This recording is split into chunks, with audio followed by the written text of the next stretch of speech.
నమ శివాయ. ఓం నమో భగవతే వాసుదేవాయ నమః. అందరికీ నమస్కారం అండి. ఈ రోజు వీడియోలో మనము పోలిపాడ్యమి రోజున తప్పకుండా వినవలసినటువంటి లేదా మీ దగ్గర పుస్తకాలు కనుక ఉంటే ఖచ్చితంగా చదవవలసినటువంటి పోలి స్వర్గనమునకు వెళ్ళినటువంటి కథనైతే మనం చదవాలండి. చదవలేని వాళ్ళు ఈ ఆడియోని వీడియో రూపంలో పెట్టుకొని విన్నా కూడా మీకు పూర్తి పూజా ఫలితం అనేది వస్తుంది.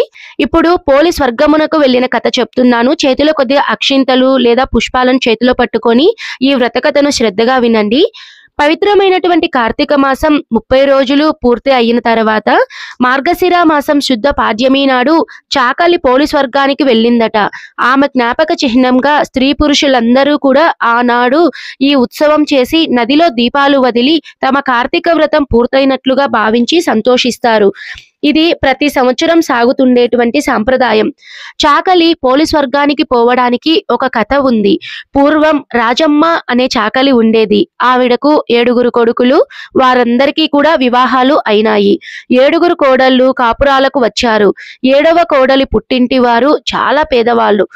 ఆమె సద్గుణాలు అందచందాలు చూసి 7వ కొడుకు వరించి పట్టుపట్టడం వల్ల ఆ పెళ్లి అనేది జరిగింది. అత్తగారికి తోడికోడళ్ళకి ఆ 7వ కోడలంటే చాలా చిన్న చూపు ఉండేది. ఇంట్లో పని అంతా ఆమెకే అప్పగించి తాము మహారాణుల్లాగా కూర్చునేవారు. ఏ ఉత్సవాల్లోనూ వేడుకల్లోనూ పూజల్లోనూ ఆమె కలుపుకునేవారు కాదు. ఇలా ఉండగా పవిత్రమైనటువంటి కార్తీక మాసం వచ్చింది. అత్తగారు 6 కోడళ్ళు పెద్ద ఆడంబరంగా తెల్లవారుజామునే నదీ స్నానానికి వెళ్ళి పూజలు దాన ధర్మాలు చేసి నేనింత చేశానంటే నేనంత చేశా అని చెప్పుకుంటుండేవారు. పాపం 7వ కోడల్ని నదీ స్నానానికి రానియ్యక ఇంటి పనుల్లోనే కూరేసేవారు. ఆమె ఆ పనులన్నీ ఓరిమతో చేస్తూ నూతి దగ్గరే స్నానం చేసి ఆవు చల్ల చిలికినటువంటి కవ్వం నుంచి కొద్దిగా వెన్నను ఊడ్చి దానితో తులసి కోట వెనకాల దీపం పెట్టి ఓం నమో నారాయణాయ అని భక్తి శ్రద్ధలతో ఒక నమస్కారం చేసింది. మళ్ళీ పనిలోకి చొరబడేది. దీపం పెట్టిన కుంది అత్తగారికి కనబడితే ఏమంటుందో అన్న భయం అనేది చాలా ఉండేది. అందుచేత కనబడకుండా ఆ దీపాన్ని జాగ్రత్తగా ఆమె దాచిపెట్టి జాగ్రత్త పడేది. కార్తీక మాసం 30 రోజులు ఇలా గడిచాయి. మార్గశిర మాసం శుద్ధ పాడ్యమి నాడు అత్తగారు పై 6 కోడళ్ళు ఊరివారు అందరూ చూస్తుండగా పోలిని తీసుకువెళ్ళడానికి స్వర్గం నుంచి దేవ విమానం వచ్చింది. దేవదూతలు పోలుని విమానంలోకి ఆహ్వానించారు. పోలి చాకలదానిలా కాక దివ్య వస్త్రాభరణాలతో దేవతా స్త్రీలాగా మెరిసిపోతూ విమానం ఎక్కడానికి వచ్చింది. అత్తగారు కోడళ్ళు దేవదూతలను చూసి మేము నెల రోజులు స్నానాలు దానాలు వ్రతాలు చేశాము. ఈ పోలి ఏమి చెయ్యలేదు. దీనికి ఇంతటి మంచి గతి ఏమిటి అని అన్నీ చేసిన మాకు ఏమీ లేకపోవడం ఏమిటి అని ప్రశ్నించారు.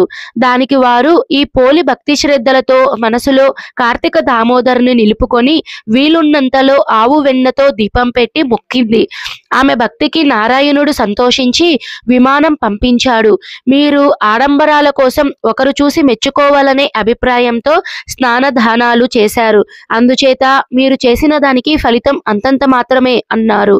పోలి దేవతలతో సహా విమానం ఎక్కి స్వర్గానికి వెళ్ళిపోయింది. భక్తి కలిగిన మనస్సుతో భగవంతుణ్ణి ఏమాత్రం ఆరాధించినా ఆయన దానికి సంతోషించి ఉత్తమ గతులు కల్పిస్తాడు. ఆడంబరాల వల్ల ప్రయోజనం లేదు. శుభం భూయాత్. ఇదండి పోలిపాడ్యమి రోజున తప్పకుండా వినవలసినటువంటి కథ.